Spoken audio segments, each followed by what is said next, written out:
Hello and welcome to the Soulful Mamas podcast. You're with your host Maria and welcome. It's really great you could join me today.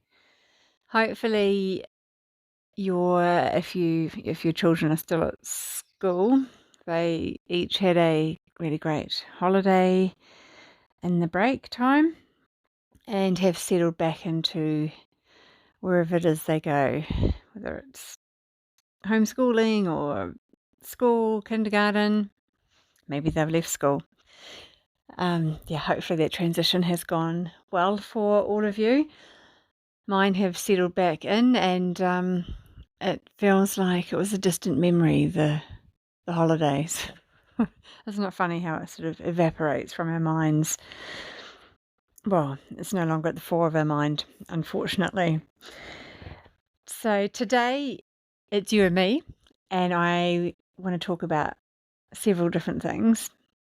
Firstly, we are celebrating on the 2nd of August, one of the cross-quarter festivals on the Celtic Wheel of the Year. So as the wheel turns, we are now moving into Imbolc, which is, we're kind of in the period of it right now, but for this year in New Zealand, it's on the 2nd of August.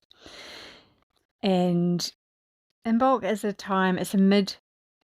it's that midway point between the winter solstice and the spring equinox. So many liken it to that midwinter. And it's got a couple of things going on there. First of all, some people refer to this time as first light or return of the light in many different cultures. And it's because the days are getting longer. And so at winter solstice, when we're in that darkest time, that darkest point, and we're in that cave-like feeling, but there was that promise that the light would return. And now at this halfway point, we can see the truth in that the light is returning.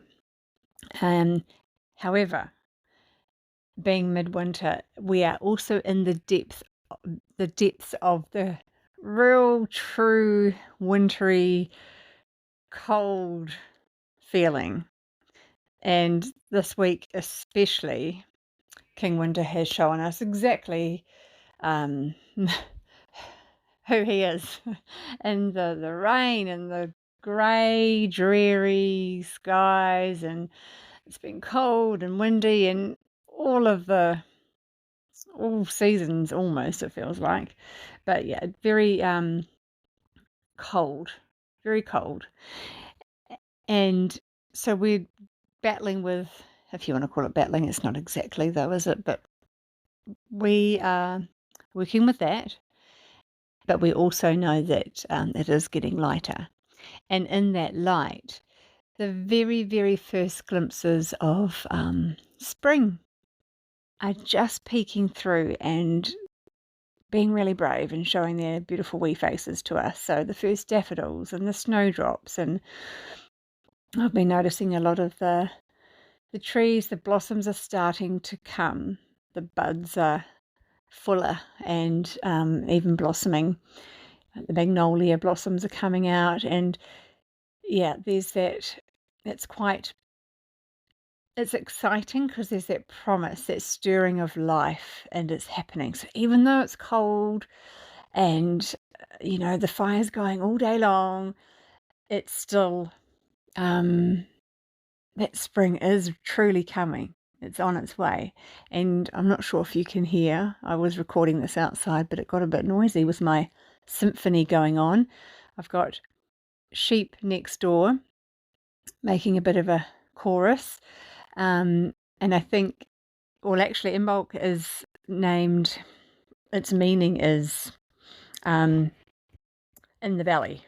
So it's when back in the day, when the ewes were either pregnant or just giving birth and coming into their milk. So that's very true of what's happening around my area anyway at the moment. There's sheep, ewes about to give birth, or the beginnings of that. And you think, just hold on a bit longer, it's still too cold for your babies to come. And in our own home, we've got baby chicks that have been born, and I've been rescuing them from rain and elements, and it's life on the farm.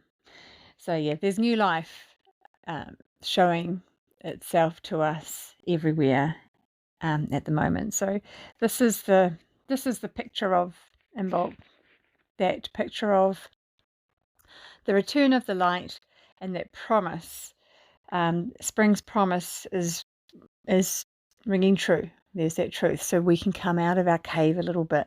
Just got to rug up a bit more, but come out of that cave and start to see Mother Earth come back to life in a new way. The goddess Brigid is very much associated with this time, for this festival in particular, and that goddess of nature and earth and stirrings of creativity and new life coming forth. So to work with this time and to give a little bit of energy and space and respect, if you like, to this particular period, it's a good time for lighting candles. It's a good time because that represents the warmth and the light as well, both, and sunrises, sunsets, a little bit of recognition towards our animal friends, or the birthing that is happening at the moment, and also our plant friends, who are those brave ones are starting to emerge, and the other ones will sleep a wee bit longer. And it's often a time when we can start thinking of the seeds that we want to plant. They may not be ready to go directly into the earth right now, but you might plant them in a little planter box that's kind of sheltered, or if you've got a greenhouse, maybe on your windowsill. So it's starting to think about your planting season ahead. Start preparing yourself in that way and getting those seeds ready. And also another great thing to do at this time, and I found it interesting that it's my children are doing this on their own without any, I guess they've been around these ways, these celebrations and festivals for so many years that it's subtle now. It doesn't have to be spoken. It's a knowing, perhaps. But anyway, spring cleaning, so that clearing out the old and making space for the new. And so that can be in all the different ways. So actual cleaning your house, your car, your decluttering, getting rid of the stuff. The stuff that just sits there and looks at you every day, and it's going nowhere and doing nothing. And what about that drawer? That drawer where you put the stuff in, the junk drawer, or whatever you call it, and it gets to the point where you can't even close it properly because there's too much in there. Maybe that drawer, or maybe it's a cupboard, maybe that needs to be looked at. It could well be your like a digital declutter, files on your computer, on your phone, in your email box. Goodness knows I am so guilty of this. But anyway, my children, my son in particular, he likes things to be quite clean and tidy and orderly.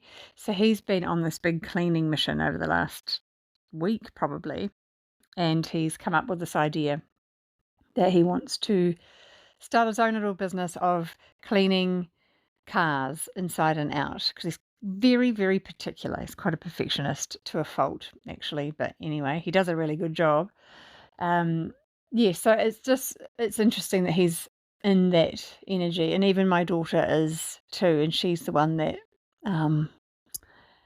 quite likes the stuff, loves the treasures, so her room's rather full compared to his. Anyway, so working through a bit of a declutter, a detox. Maybe it's a physical detox when you need to think about cutting down on some things or cutting some things out of your diet, perhaps, or bringing things in that would be more supportive of your system. Particularly drinking water. It's hard to drink water, I find, in winter, enough water.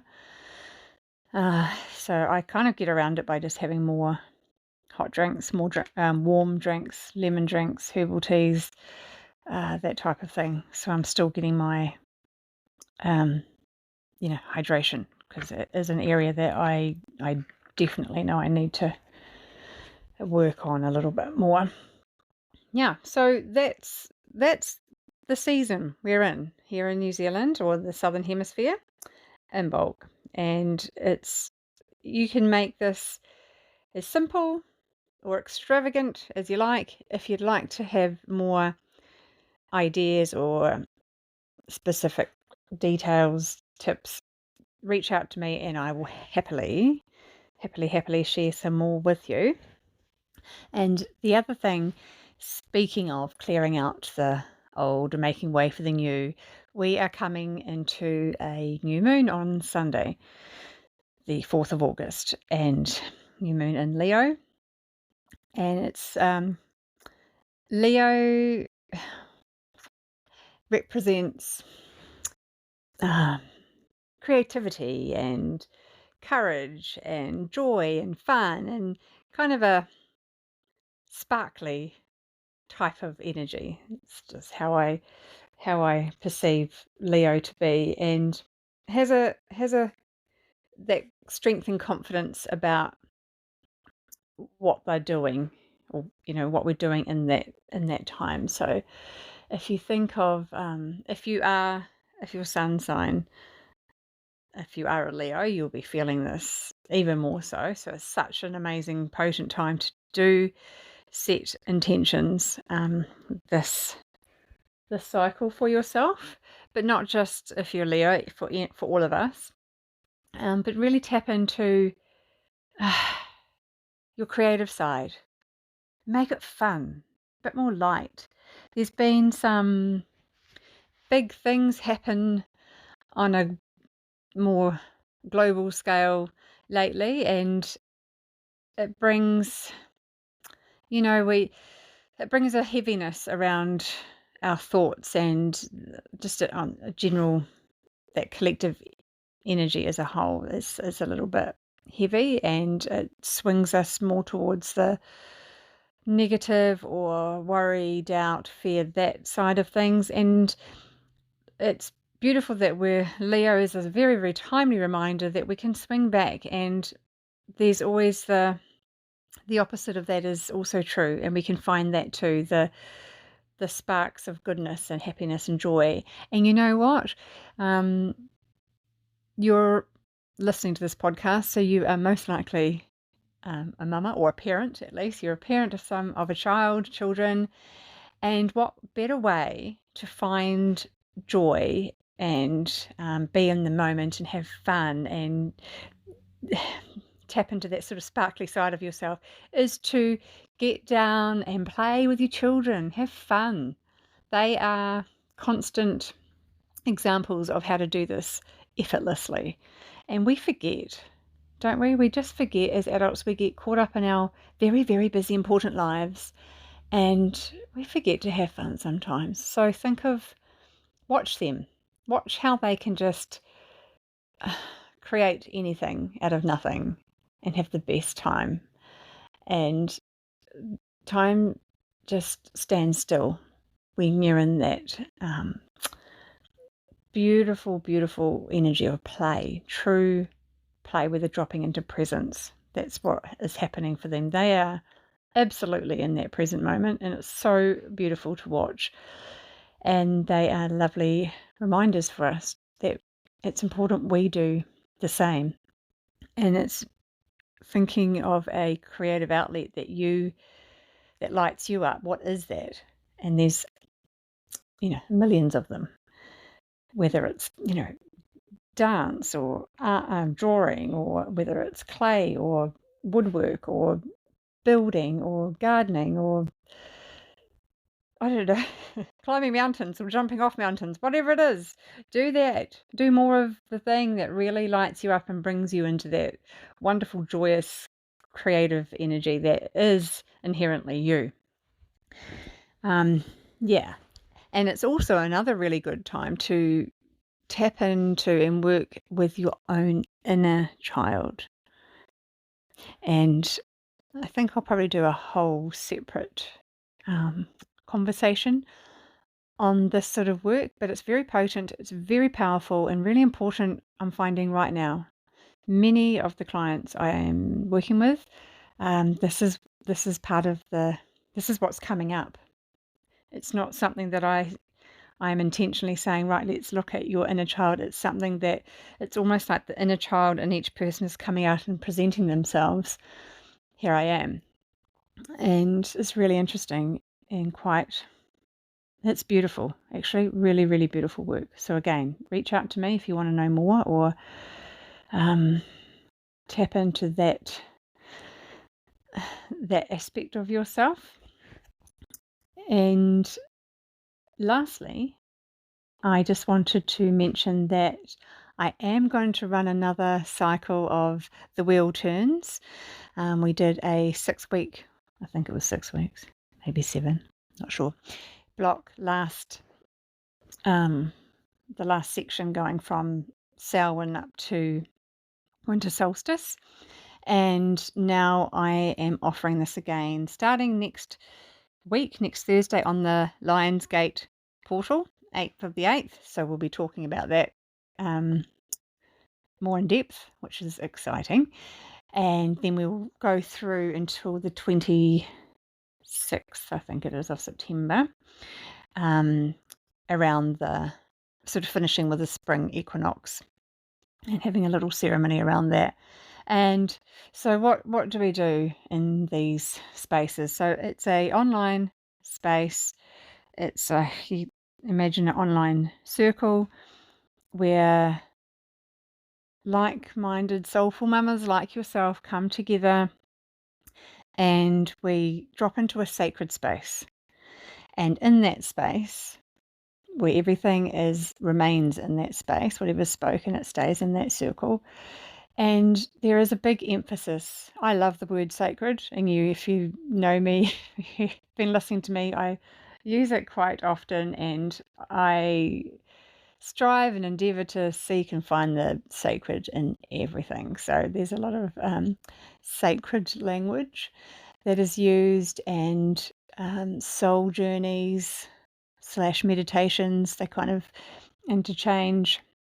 We work with the lunar cycle, so where the phases of the moon and the energy that represents, and how that can be translated into how we are currently feeling right now and expressing, and tools to work through this. And it's just a space where it's very held and you can be really seen and witnessed. So sometimes it is a lot more of me talking and sharing, especially if it's a new topic, and there's information married with or alongside a meditation or some type of soul journey.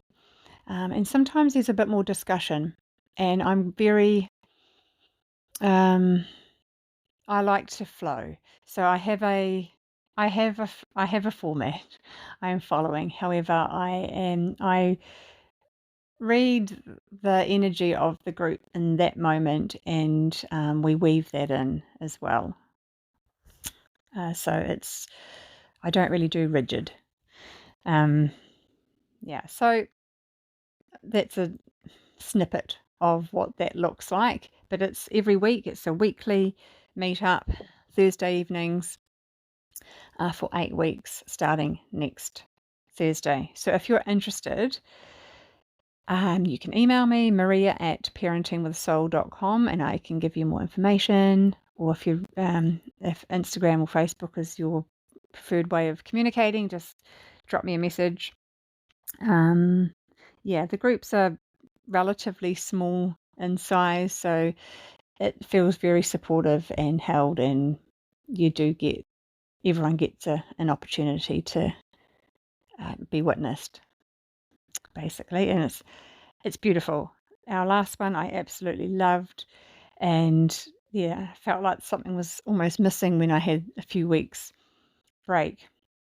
So yeah, looking forward to bringing that back. It is Thursday evenings. I have had a few people inquire about could it be in the daytime. So there is an option that I may, if there's enough interest, do the same thing but on the Friday morning. Anyway, so yeah, you need to let me know. I'll go with whatever it is that you all would prefer, and we'll work with that.